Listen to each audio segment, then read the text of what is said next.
அஸ்ஸலாமு அலைக்கும். Welcome to Nisa kitchen. இன்றைக்கி ஒரு சட்னி ரெசிபி தான் பார்க்க போகிறோம்.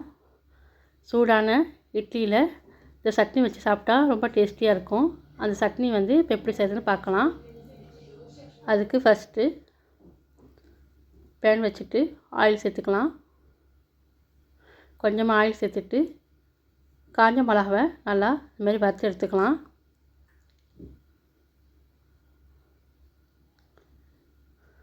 இது தனியாக பிளேட்டில் எடுத்து வச்சிடலாம்.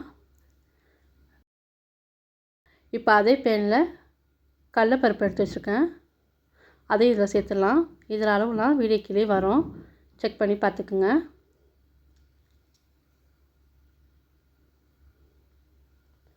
இதே நல்லா பொன்னரமாக வறுத்து எடுத்துடலாம்.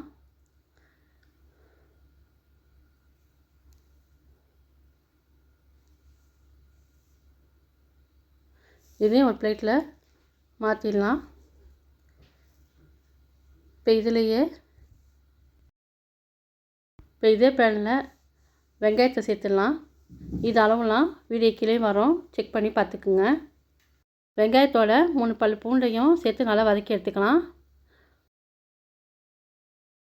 வெங்காயம் ஓரளவு வதங்கின பிறகு தக்காளி சேர்த்துடலாம். தக்காளியும் நல்லா சேர்த்து நல்லா வதக்கிக்கலாம்.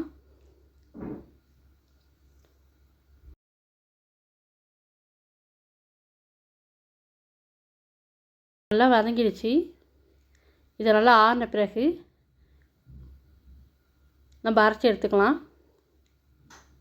மிக்ஸி ஜாரில் நம்ம வறுத்த கடலைப்பருப்பு காஞ்ச மிளகா சேர்த்துடலாம். இப்போ லேசாக இதை பொடி பண்ணிட்டு வந்துடலாம். இதுலேயே இதுக்கு தேவையான உப்பு சேர்த்துக்கலாம்.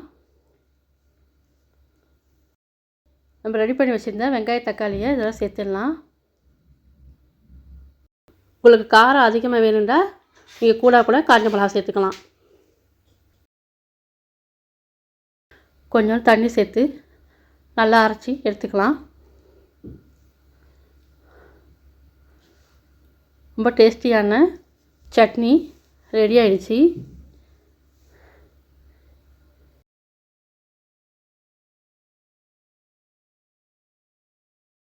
இப்போ இது ஒரு பவுலில் சேர்த்துடலாம்.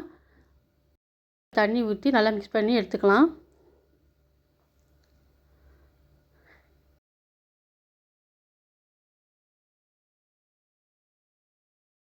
இப்போ இதுக்கு தாளிப்பு கொடுத்துடலாம்.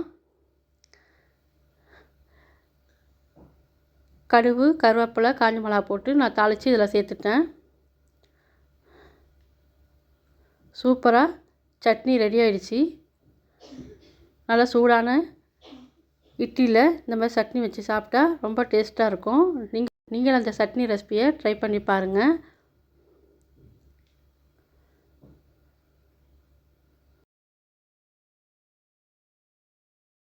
ஊரில் வரும்போது ப்ரெஸ்டீஜ் இட்லி தட்டு இந்த மாதிரி வாங்கிட்டு வந்தேன். இந்த இட்லி தட்டு பாருங்கள், 4 மாதிரி டிசைனில் கொடுத்துருக்குது.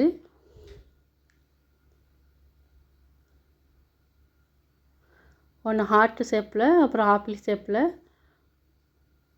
ஒன்று பூ ஷேப்பில் இந்த மாதிரி கொடுத்துருக்குது. 4 மாதிரி டிசைனில் இந்த இட்லி தட்டு இருக்குது. இது ஓப்பன் பண்ணி இப்போ பார்க்கலாம். இப்போ இந்த இட்லி தட்டில் தான் நான் இட்லி சுட போகிறேன். மாவு நல்லா ரெடி பண்ணிட்டேன். இப்போ இட்லி ஊற்றிக்கலாம். தட்டில் நல்லா எண்ணெய் தடவிட்டு மாவு இதில் சேர்த்துக்கலாம். இப்போ இதை வேக வச்சு எடுத்துக்கலாம். இப்போ நான் வேக வச்சு எடுத்துட்டேன். ரெடி ஆகிடுச்சு. இப்போ எடுத்துடலாம்.